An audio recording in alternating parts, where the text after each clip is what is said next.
حضرت اسود بن یزید نخعی نے کہا کہ ہم حضرت عائشہ رضی اللہ تعالیٰ عنہا کی خدمت میں حاضر تھے۔ ہم نے نماز میں ہمیشگی اور اس کی تعظیم کا ذکر کیا۔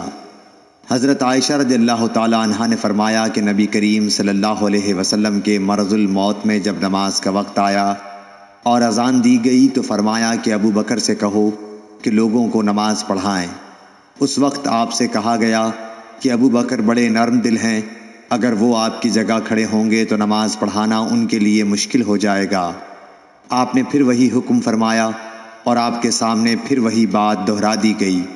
تیسری مرتبہ آپ نے فرمایا کہ تم تو بالکل یوسف کے ساتھ والی عورتوں کی طرح ہو کہ دل میں کچھ ہے اور ظاہر کچھ اور کر رہی ہو۔ ابو بکر سے کہو کہ وہ نماز پڑھائیں۔ آخر ابو بکر رضی اللہ تعالیٰ عنہ نماز پڑھانے کے لیے تشریف لائے۔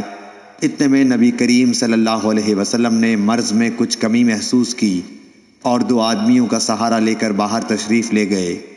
گویا میں اس وقت آپ کے قدموں کو دیکھ رہی ہوں کہ تکلیف کی وجہ سے زمین پر لکیر کرتے جاتے تھے۔ ابو بکر رضی اللہ تعالیٰ عنہ نے یہ دیکھ کر چاہا کہ پیچھے ہٹ جائیں، لیکن حضرت صلی اللہ علیہ وسلم نے اشارے سے انہیں اپنی جگہ رہنے کے لیے کہا۔ پھر ان کے قریب آئے اور بازو میں بیٹھ گئے۔ جب اعمش نے یہ حدیث بیان کی، ان سے پوچھا گیا کہ کیا نبی کریم صلی اللہ علیہ وسلم نے نماز پڑھائی اور ابو بکر رضی اللہ تعالیٰ عنہ نے آپ کی اقتدا کی اور لوگوں نے ابو بکر رضی اللہ تعالیٰ عنہ کی نماز کی اقتدا کی؟ حضرت اعمش نے سر کے اشارے سے بتلایا کہ ہاں۔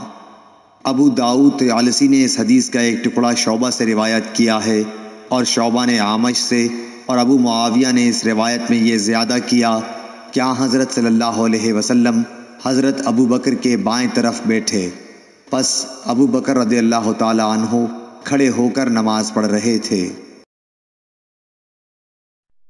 عبید اللہ بن عبداللہ بن عتبہ بن مسعود نے خبر دی کہ حضرت عائشہ رضی اللہ تعالیٰ عنہا نے فرمایا کہ جب نبی کریم صلی اللہ علیہ وسلم بیمار ہو گئے اور تکلیف زیادہ بڑھ گئی تو آپ نے اپنی بیویوں سے اس کی اجازت لی کہ بیماری کے دن میرے گھر میں گزاریں۔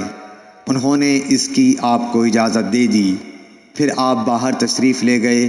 آپ کے قدم زمین پر لکیر کر رہے تھے۔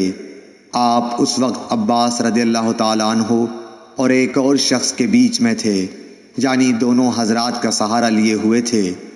عبید اللہ راوی نے بیان کیا کہ میں نے یہ حدیث حضرت عائشہ رضی اللہ تعالیٰ عنہا کی عبداللہ بن عباس سے بیان کی تو آپ نے فرمایا اس شخص کو بھی جانتے ہو جن کا نام حضرت عائشہ نے نہیں لیا؟ میں نے کہا کہ نہیں۔ آپ نے فرمایا کہ وہ دوسرے آدمی حضرت علی رضی اللہ تعالیٰ عنہ تھے۔ امام مالک نے نافع سے خبر دی کہ حضرت عبداللہ بن عمر رضی اللہ تعالیٰ عنہ نے ایک ٹھنڈی اور برسات کی رات میں اذان دی، پھر یوں پکار کر کہہ دیا کہ لوگوں اپنی قیام گاہوں پر ہی نماز پڑھ لو۔ پھر فرمایا کہ نبی کریم صلی اللہ علیہ وسلم سردی و بارش کی راتوں میں مؤذن کو حکم دیتے تھے کہ وہ اعلان کر دے کہ لوگوں اپنی قیام گاہوں پر ہی نماز پڑھ لو۔